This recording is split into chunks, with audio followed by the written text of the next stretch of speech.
À la santé du vieux !» cria Sébastien en levant son verre de cristal. La lumière jaunâtre du salon éclairait son visage brillant de sueur et d'euphorie. « Félicitations, papa. Aujourd'hui, ce n'est pas seulement ton 70e anniversaire, mais aussi le premier jour de ta nouvelle vie. » J'étais assis au bout de la table, les mains croisées sur la nappe. Mes doigts étaient rugueux, calleux, pleins de cicatrices, traces d'un demi-siècle de travail comme maçon. Des mains d'ouvrier. Mais maintenant, ces mains tremblaient d'un froid pénétrant, bien qu'à Paris nous fussions en plein été chaud. « Bois, papa ?»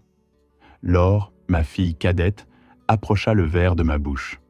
Elle souriait, mais pas ses yeux. Ses yeux bougeaient constamment, regardant l'horloge puis vers la fenêtre, comme si elle attendait un train sur le point de partir. « C'est du champagne importé. Nous avons dû casser la tirelire pour t'acheter cette bouteille. » Je pris le verre. « Merci mes enfants, mais je suis déjà vieux. Je préfère juste boire du cidre ou un peu de calvados. »« Ah, mince alors, papa !» Sébastien claqua la langue. « Ne fais pas ton plouc. Tu vas aller dans un endroit 5 étoiles. Là-bas, les gens boivent du vin et mangent des fromages fins. » Un endroit 5 étoiles. Je regardais autour du salon. Les photos de famille avaient été décrochées du mur. Dans le coin, derrière le canapé usé, je les vis. Les cartons, des dizaines de cartons gris-beige scellés avec du scotch. Sur un carton, je reconnus l'écriture de Laure. « Vieilles affaires de papa, jetées ou données. » Je bus une gorgée du vin, amer dans la gorge. L'instinct d'un vieux loup ne se trompe jamais. Quand un enfant dévoué apparaît soudainement après 10 ans d'abandon, avec des cadeaux et des mots doux, il cache sûrement un couteau dans le dos. Sur la table trônait un gâteau gigantesque. La couche de crème blanche était élaborément décorée, dessinant un bâtiment magnifique avec des rangées de palmiers verts et une piscine d'eau cristalline. Les lettres rouges écrites avec du coulis de fraises traversèrent le gâteau. « Bon voyage, papa! Bienvenue au Jardin Doré !» Laure ouvrit l'ordinateur portable et tourna l'écran vers moi. « Regarde ça, papa!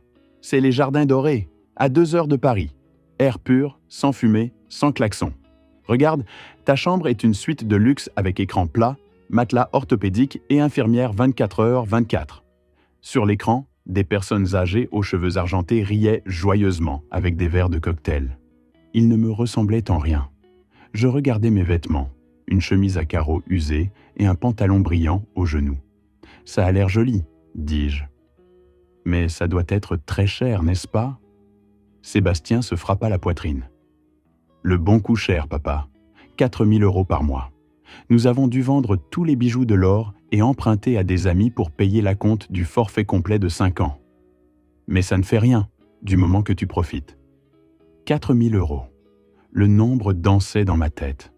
Avec cet argent, je pourrais réparer le toit qui fuit, acheter à Robert un nouveau fauteuil roulant électrique et vivre confortablement toute une année. Robert. Je tournai la tête vers le coin le plus sombre du salon.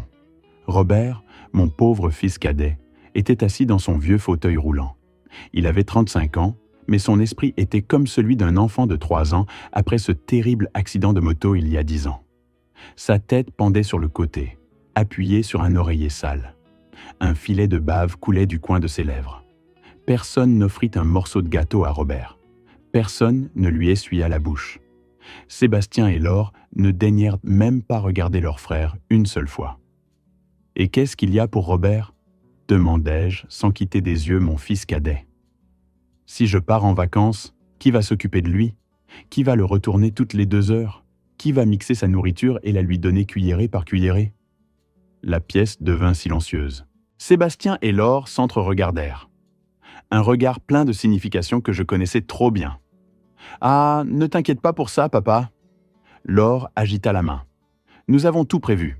Robert a besoin de soins professionnels. Nous avons contacté un centre d'assistance sociale publique. » « Un centre d'assistance sociale. » Je l'interrompis. « Tu veux parler de cet asile de misère en banlieue où l'odeur d'urine arrive jusqu'à la rue ? » « Ne dis pas ça, papa !» cria Sébastien le visage rouge. « C'est le meilleur endroit pour son état. Il ne se rend compte de rien. L'important, c'est toi. Tu t'es sacrifié toute ta vie.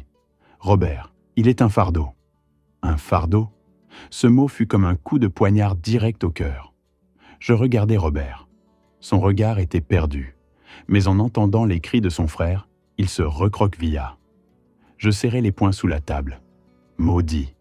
Ils voulaient m'enfermer dans un asile de luxe, puis jeter leur frère à la poubelle. Et tout ça pourquoi? Pour cette maison.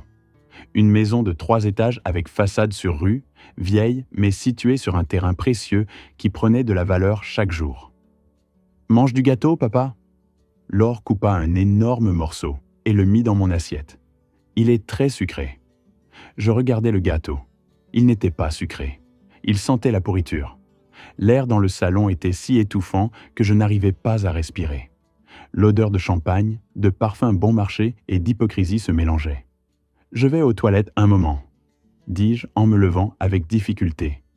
J'avais besoin qu'ils pensent que j'étais faible.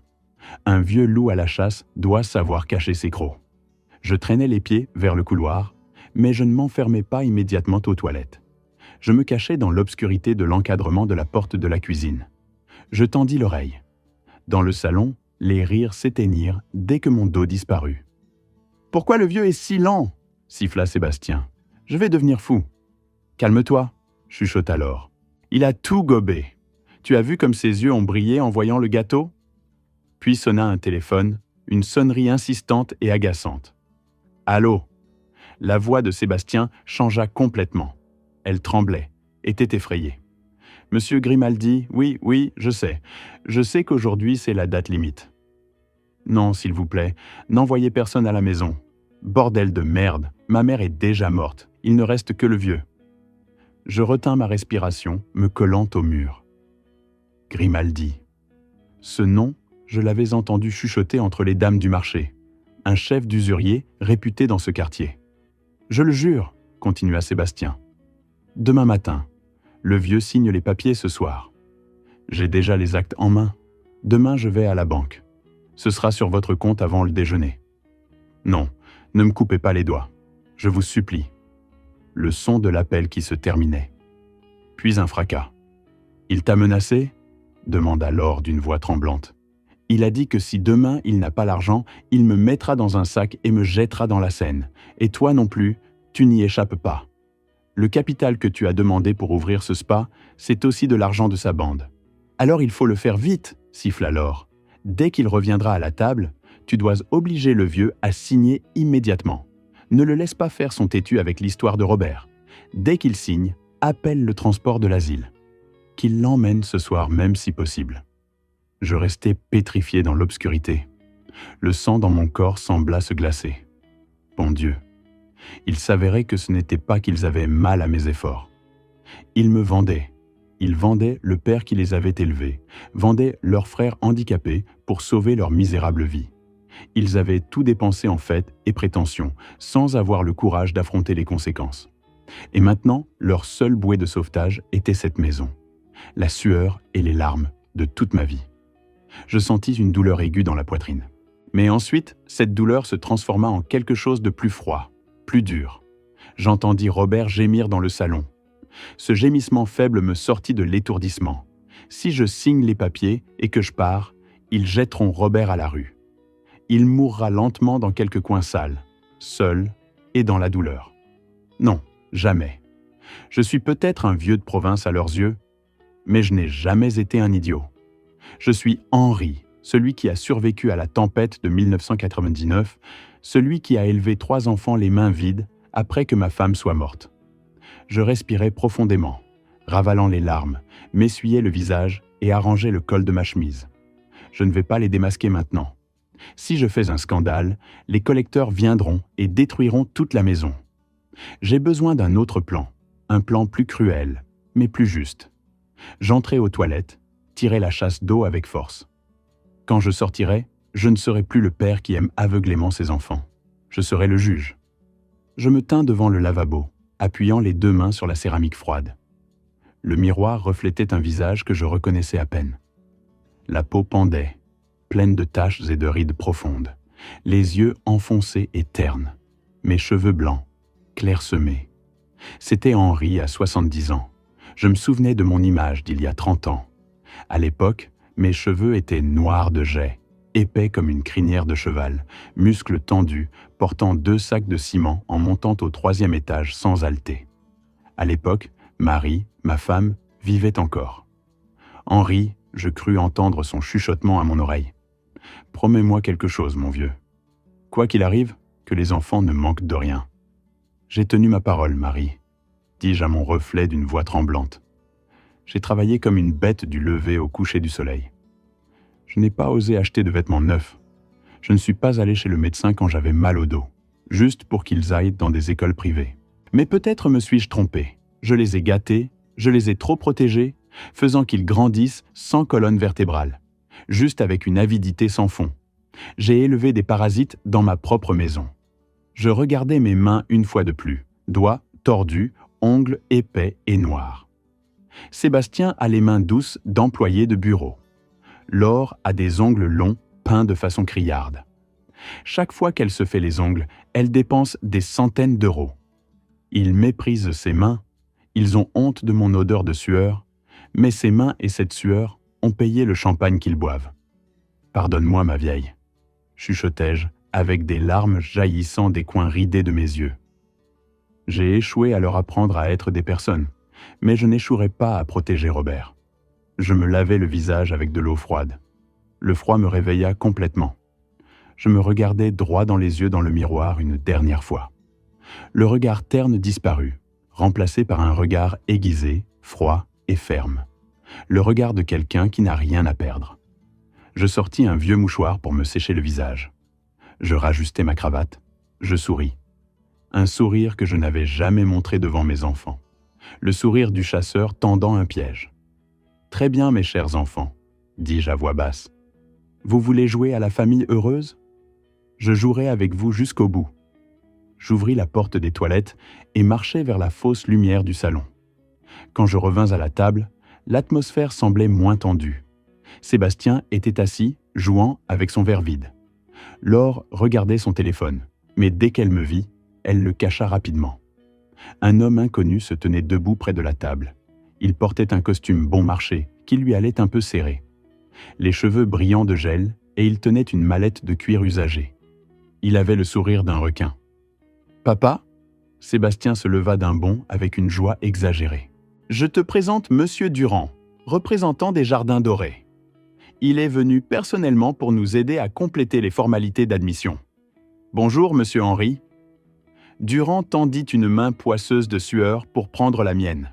« C'est un honneur. Je vous garantis que vous allez adorer notre établissement. »« Bonjour, » répondis-je en retirant ma main rapidement. « Travailler si tard, ça doit être pénible. »« Le client d'abord, monsieur » rit-il bruyamment, puis ouvrit rapidement la mallette, sortant une liasse épaisse de documents. « Je sais que vous êtes impatient d'aller dans votre paradis de repos. » Il déploya les papiers sur la table, poussant le gâteau sur le côté, des feuilles blanches pleines de lettres noires denses, avec des clauses légales compliquées. « C'est très simple, monsieur, » babilla Durand sortant un stylo brillant. « Ceci est le contrat de résidence de long séjour, forfait complet pour 5 ans, formule platinum. Il inclut suite, repas, soins médicaux, blanchisserie, massage. La valeur totale est une somme impressionnante. Mais le jeune Sébastien s'est déjà occupé de la compte. » Sébastien hocha la tête répétitivement avec les yeux collés au dossier. « C'est ça, papa. Tu dois juste signer comme bénéficiaire du service. La partie du paiement est à mon nom, comme représentant de la famille. » Je pris le dossier feignant de plisser les yeux pour lire. Mes lunettes de lecture étaient vieilles et rayées, mais mon esprit était plus clair que jamais. Je parcourus les pages, les chiffres, les dégagements de responsabilité, et alors je m'arrêtai sur la page la plus importante. Page 1, partie A, fournisseur du service, résidence Les Jardins Dorés. Page 2, partie B, payeur, garant, Sébastien Moreau et Henri Moreau, copropriétaires du bien hypothéqué. Page 3, annexe A, information du bénéficiaire. La ligne nom du bénéficiaire était encore vierge. « Ils n'ont pas mis le nom ici », demandai-je en pointant la ligne vide. Durand s'empressa d'expliquer. « Ah, c'est une formalité flexible, monsieur. Comme vous êtes le chef de famille, signez sur la dernière page en acceptant les conditions générales d'abord. Le nom spécifique du patient, nous le remplirons à la machine après. L'important, c'est cette signature dans la section d'engagement de biens. » Je regardais Sébastien. Ses yeux étaient exorbités. Il retenait sa respiration. Il se fichait du nom sur la carte de membre. Il ne s'intéressait qu'à ma signature sur la section hypothèque pour que le contrat soit valide. La cupidité et la peur les avaient rendus négligents. Il voulait faire vite, prendre des raccourcis. Il pensait que j'étais un vieux sénile qui signerait où on lui dirait. C'était là. Le piège qu'il m'avait tendu s'avérait avoir un trou énorme, et ce même trou serait leur tombe. Ah, comme ça. J'acquiesçais lentement. Comme la technologie aujourd'hui. Que c'est rapide. Bien sûr, papa, pressa Laure en mettant le stylo dans ma main. Signe, papa, signe vite pour qu'on partage le gâteau. Robert a déjà faim. Elle osait utiliser Robert comme excuse. Garce. Je pris le stylo. La froideur du métal se transmit au bout de mes doigts. Je jetai un coup d'œil à l'annexe A vierge une fois de plus. Dans la poche intérieure de ma veste, collée à ma poitrine, il y avait un autre papier. Un dossier médical détaillé de Robert que je portais toujours sur moi. Il avait la même taille et le même type de papier que cette annexe. Un plan audacieux surgit dans ma tête. C'était dangereux. Il nécessitait la précision d'un magicien, mais je n'avais pas d'autre choix. « D'accord » dis-je, et ma main commença à trembler, cette fois en feignant. « Je vais signer. Mais, oh là là, je vois flou. Sébastien, peux-tu allumer la lumière plus forte du lustre ?» Sébastien marmonna une malédiction entre ses dents, mais se leva pour aller vers l'interrupteur au fond du salon. Durand tourna aussi la tête pour regarder. Laure était penchée, envoyant des messages. Dans cette brève seconde où personne ne regardait, ma main calleuse bougea rapide comme l'éclair. Le stylo était lourd dans ma main, froid comme un morceau de glace. Tous les regards étaient rivés sur la pointe du stylo qui flottait au-dessus de la ligne, comme des vautours, attendant qu'une créature mourante rende son dernier souffle. Mais je n'avais pas encore baissé la plume. Il y avait quelque chose. Un petit résidu têtu d'amour paternel qui donnait encore des coups de pied dans ma poitrine. Bien que mes oreilles aient entendu l'appel de Sébastien sur ses dettes, bien que mes yeux aient vu le mépris de Laure, ce vieux cœur idiot espérait que ce ne soit qu'un cauchemar, que si je leur donnais une sortie, peut-être se repentiraient-ils. Je levai la tête et regardai directement dans les yeux de Laure. Elle tapait ses ongles peints en rouge sur la table de chêne. Impatiente. « Mes enfants !» Je baissai la voix perdant l'acuité du vieux loup qui planifiait, redevenant la voix originale d'un père âgé et faible. « Est-ce que je dois vraiment partir ?» Laure fronça les sourcils. « Papa, tu vas recommencer. On te l'a dit 1000 fois, c'est pour ton bien. »« J'ai peur, » dis-je. Et cette fois, je ne jouais pas. La peur de la solitude était réelle. À cet âge, arracher un arbre vieux de ses racines, c'est le tuer. Ma fille, je n'ai pas besoin d'une suite. Je n'ai pas besoin de homards ni de terrain de golf. Laissez-moi rester. Je déménagerai dans la chambre de débarras derrière la cuisine. Je mangerai moins. Je m'occuperai de moi et je m'occuperai aussi de Robert. Je promets de ne pas gêner. Je tendis la main et pris la main de Laure pleine de bagues en or. Ne me chassez pas, ma fille, c'est ma maison. Il y eut une seconde de silence. Pour un bref moment, je vis vaciller le regard de Laure. Peut-être qu'à quelque part, profondément sous l'épaisse couche de maquillage, restait un peu de la mémoire de la fillette qui demandait que papa la porte sur ses épaules. Mais alors la voix de Sébastien sonna comme un marteau brisant l'illusion. « N'importe quoi, papa !» frappa-t-il, la table faisant vibrer les verres.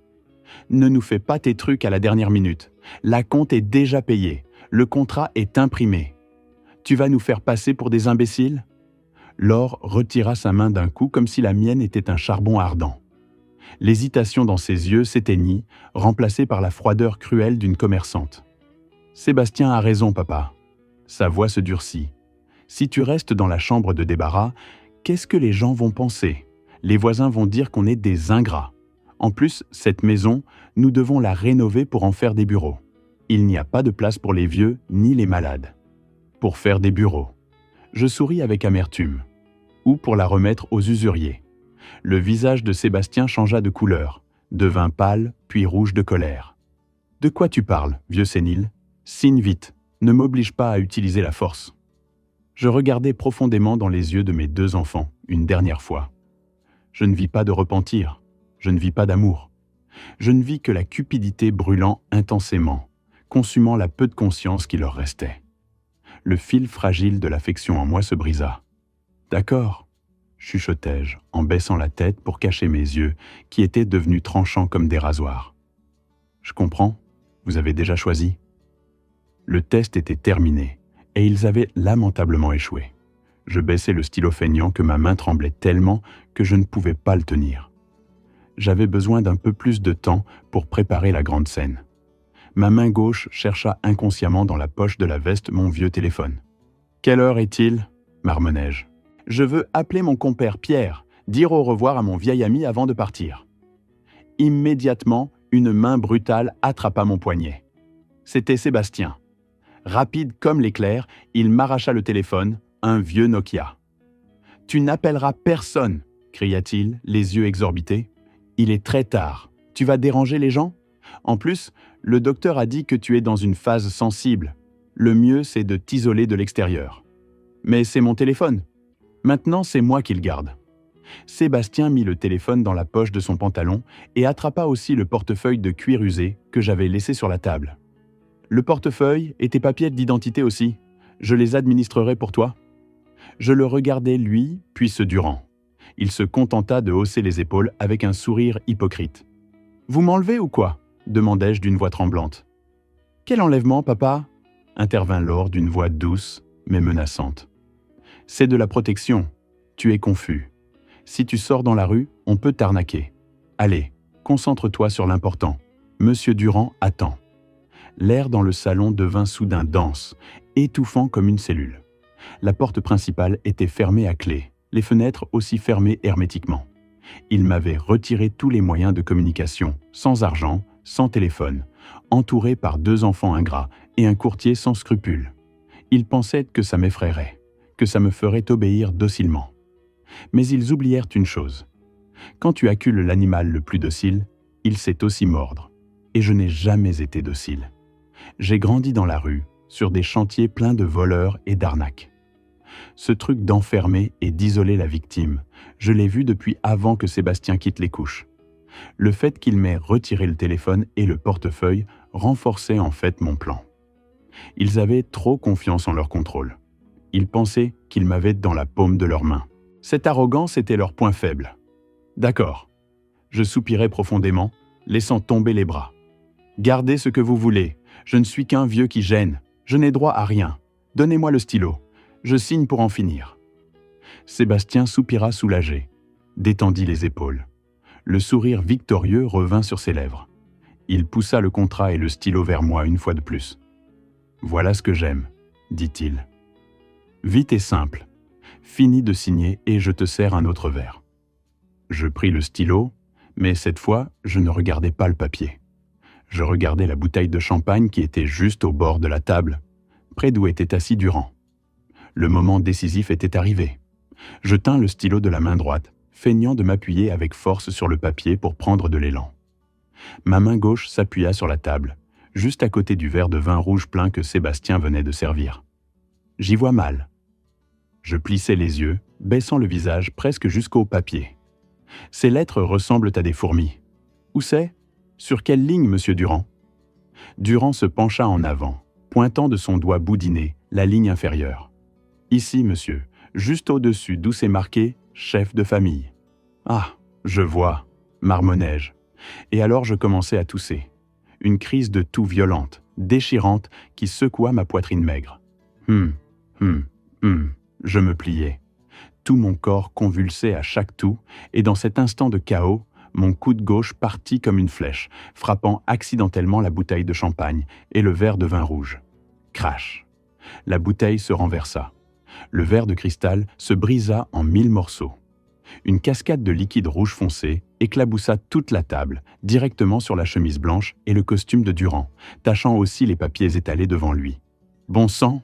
cria Durand en sautant de sa chaise et en secouant sa veste trempée de vin. « Mon costume neuf !»« Mon Dieu, papa !» couina Laure. « La nappe brodée à la main. »« Qu'est-ce que tu fiches ?» Sébastien se dépêcha d'attraper un tas de serviettes, essayant d'absorber le vin qui coulait sur la table, jurant sans arrêt. Toute la pièce était un chaos. Personne ne me regardait. Tous étaient occupés avec les vêtements et la table sale. C'était le moment. J'étais encore plié, feignant de tousser bruyamment, mais ma main droite glissa rapide comme l'éclair dans le revers de ma veste. Mes doigts touchèrent le papier que j'avais préparé, l'annexe A avec le nom Robert Moreau, imprimé en gras. Ma main gauche, sous la protection du bras qui soutenait ma poitrine en toussant, glissa sur la table en désordre. J'attrapai l'annexe A, celle qui était vierge, qui était restée libre à côté du contrat principal. Un mouvement de prestidigitation que j'avais pratiqué des centaines de fois dans ma tête durant la nuit précédente. Zap. Le papier blanc disparut dans ma poche. Le papier avec le nom de Robert apparut sur la table, placé parfaitement sous le contrat principal à la même position, sauf que j'y avais étalé un peu de vin sur le bord exprès pour qu'il semble qu'il venait d'être éclaboussé. Tout se passa en moins de 3 secondes. Quand Durand leva les yeux, le visage rouge de colère, le tour de magie était terminé. J'étais encore assis là, m'agrippant la poitrine, haletant avec un visage coupable et effrayé. « Aïe, aïe, pardon !» Je bégayai d'une voix entrecoupée. La toux m'a pris soudainement. « Pardon, est-ce que les papiers sont mouillés ?» Sébastien souleva le dossier en le secouant. Quelques feuilles étaient trempées, tachées de rouge. « Tout est mouillé, vieux inutile. » Il grogna en regardant les papiers tachés. Durand vérifia avec des grimaces de dégoût. Heureusement, les lettres se lisent encore, c'est juste sale. Les réimprimer prendrait beaucoup de temps. J'ai laissé l'imprimante dans la voiture jusqu'à la rue. Il regarda sa montre puis son aspect négligé. Il voulait finir vite pour partir se changer. « Bon, fit-il d'un geste de la main, on peut encore signer. L'encre du stylo ne coule pas. Signez vite, s'il vous plaît, monsieur, que je doive aller laver ma chemise. » Je retins ma respiration. Allait-il vérifier l'annexe du dessous? Il souleva la première page, le contrat principal. Il vit qu'elle était juste mouillée dans le coin. Il hocha la tête. Il ne souleva pas la page du dessous. Il poussa le papier trempé et puant le vin vers moi. « Signez ici. » Je souris intérieurement. Sa négligence et sa précipitation étaient mes meilleurs alliés. Je repris le stylo. La table était maintenant poisseuse de vin et de verre brisés, mais personne ne se souciait de nettoyer. Leur seul objectif était la signature. Je posai la pointe du stylo sur le papier humide. L'encre bleu foncé se marqua sur le fond taché de vin rouge, ressemblant à une blessure de sang. Je signais Henri Moreau. Les traits étaient tremblants, mais déterminés. Je signais la page d'engagement de paiement, je signais la page d'autorisation pour disposer des biens hypothéqués, et le plus important, je signais confirmant le dossier où en dessous était l'annexe qui avait été échangée. Fini. Je lâchai le stylo, m'adossant à la chaise, exhalant longuement comme si je me débarrassais d'un poids. Mon destin est entre vos mains. Sébastien attrapa le papier immédiatement. Il regarda fixement ma signature comme si c'était le billet gagnant de la loterie. Ses yeux brillèrent. « Oui, c'est ça !» cria-t-il en se tournant pour taper dans les mains de Laure. « On y est arrivé !» Durand ramassa rapidement les papiers, les mettant tous dans la mallette de façon brusque, sans se soucier de les ranger. « Félicitations à la famille. Affaire conclue. Demain, à 7 heures, arrive le transport. Ayez les bagages prêts. » Il se leva sans dire au revoir et alla directement à la porte avec l'empressement de quelqu'un qui vient de conclure une affaire, mais craint de se salir davantage. La porte se ferma. Dans le salon ne restait que moi et mes 2 enfants en pleine ivresse de victoire. « Mais de la musique !» Sébastien rit aux éclats en se servant du vin dans le verre qui restait. « Aujourd'hui, il faut boire jusqu'à en crever. Demain, c'est la liberté. Demain, nous sommes riches. » Laure courut embrasser son frère. Tous les 2 dansaient, en tournant au milieu du salon, piétinant même les verres brisés. Ils riaient, un rire sauvage et strident. Je restais assis en silence à la table, les regardant célébrer sur la douleur de leur propre père. Ils pensaient qu'ils avaient gagné. Ils pensaient qu'ils avaient plumé le vieux. « Tu ne vas pas manger de gâteau, papa ?» demanda Laure en criant d'un ton moqueur. « Maintenant, tu peux manger tout ce que tu veux. Personne ne te l'interdit. » Non, je me levai lent et fatigué. Je suis fatigué. Je veux aller me reposer un moment avec Robert. C'est ma dernière nuit à la maison. Comme tu veux. Sébastien agita la main, les yeux encore collés au contrat. Ne nous dérange pas. Je sortis silencieusement de la fête terminée, marchant vers le coin sombre où était Robert. L'obscurité m'avala, me séparant de la lumière brillante et du bruit de ses démons. Dans ma poche, l'annexe vierge froissée reposait en silence. C'était la preuve de leur crime, et aussi le bouclier qui protégeait mon plan. Demain, il suffit d'attendre demain. La musique bruyante et les rires de Sébastien et Laure continuèrent jusqu'à 2 heures du matin avant de s'arrêter. Ensuite, on entendit des ronflements comme le tonnerre depuis le canapé du salon.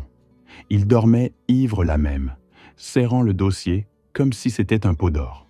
La maison plongea dans le silence. Un silence terrifiant avant la grande tempête. Je ne dormais pas. Comment aurais-je pu dormir quand le sang bouillait dans mes veines? Je m'assis près du lit de Robert. La lumière jaunâtre de la rue entrait par la fente de la fenêtre, éclairant le visage émacié de mon fils. Robert dormait en respirant, avec difficulté. En 10 ans, il n'avait jamais eu un vrai sommeil réparateur. Ce matelas était déjà affaissé. Je caressais doucement ses cheveux emmêlés. Ils étaient collants de sueur. « Mon fils », chuchotai-je, la voix brisée. « Pardonne-moi de t'avoir laissé souffrir tant d'années. Je pensais qu'en te gardant près de moi, c'était aimer, mais en réalité, je ne faisais que prolonger ta souffrance. » Robert bougea, ouvrit les yeux. Ses yeux étaient clairs, innocents, reflétant ma silhouette vieillie. Il ne pouvait pas parler, mais je savais qu'il me reconnaissait. Il fit un petit son guttural. Sa main contractée essaya d'atteindre la mienne.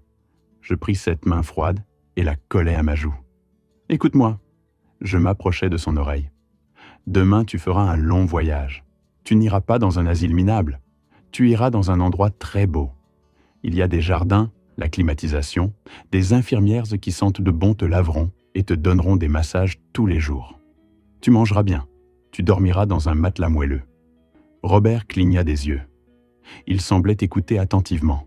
« Tes frères, ils n'ont pas besoin de toi, et ils n'ont pas non plus besoin de moi. » Les larmes jaillirent chaudes. « Mais peu importe, j'ai récupéré la justice pour toi. Cette maison, mon argent, tout sera échangé contre ta paix pour le reste de ta vie. » Je sortis de ma poche une vieille photo plastifiée avec soin.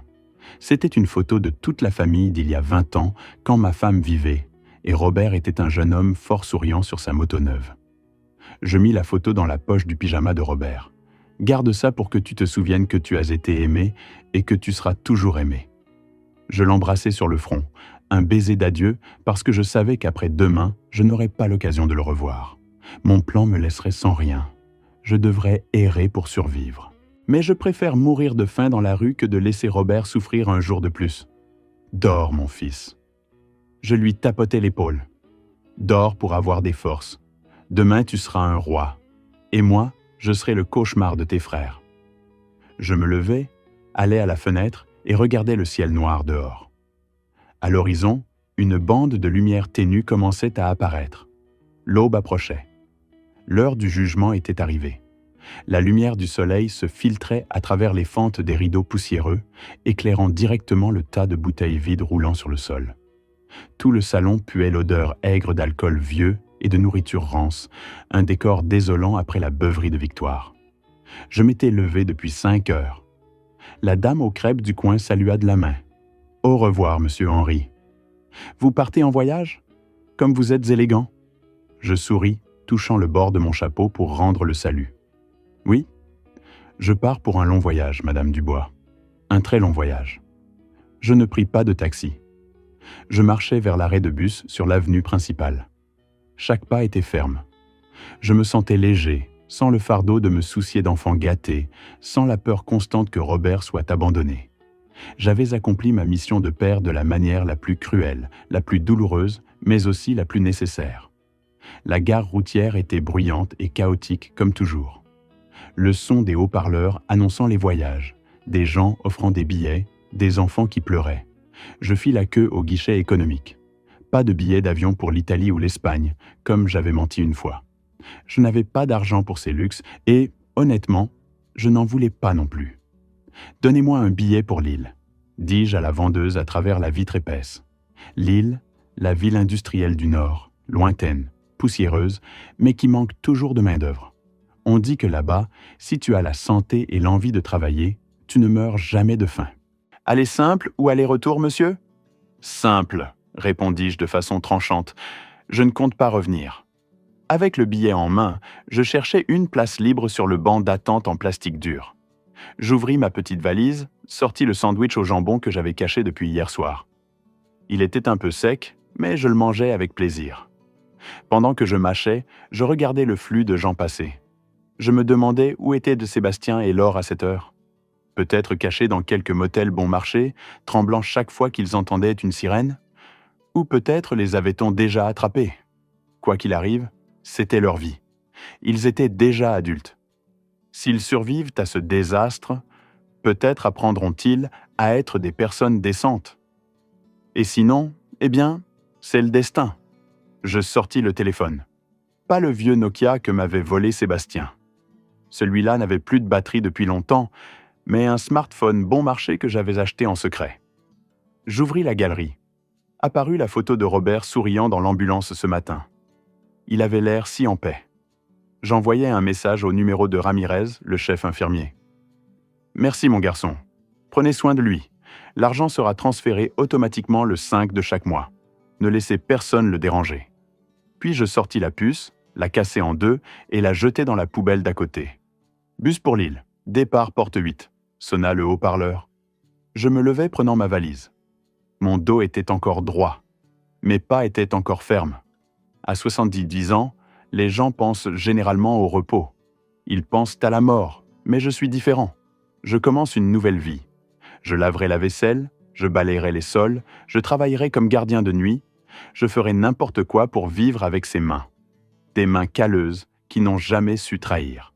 Je montai dans le bus, choisissant un siège près de la fenêtre. Le véhicule démarra sortant de la gare, se lançant dans le trafic intense. Paris resta derrière à travers la fenêtre teintée de poussière de la route. Les grands immeubles, les banlieues et la maison que j'avais appelée autrefois mon foyer. Tout s'évanouit. Je fermai les yeux, appuyant la tête sur le siège. Pour la première fois en 10 ans, je dormis profondément sans cauchemar. On dit que le sang est ce qu'il y a de plus sacré, mais aujourd'hui, je me suis rendu compte d'une vérité plus amère, plus nue. Le sang te fait parent, mais seule la loyauté te fait famille. Et ma famille maintenant, c'est juste moi et mon fils allongés dans un lit 5 étoiles à des centaines de kilomètres d'ici. Et ces deux-là ne sont que des étrangers qui ont partagé le chemin à un moment. Le bus accéléra se dirigeant vers le nord, vers l'horizon où les nuages noirs se dissipaient pour laisser place à un soleil intense mais brillant. Merci d'avoir écouté mon histoire. Si elle t'a touché, laisse un like, écris en commentaire ce qui t'a le plus parlé et abonne-toi à la chaîne. Beaucoup d'autres histoires arrivent. Ce n'est pas la fin de la mienne, c'est seulement le début de quelque chose de meilleur.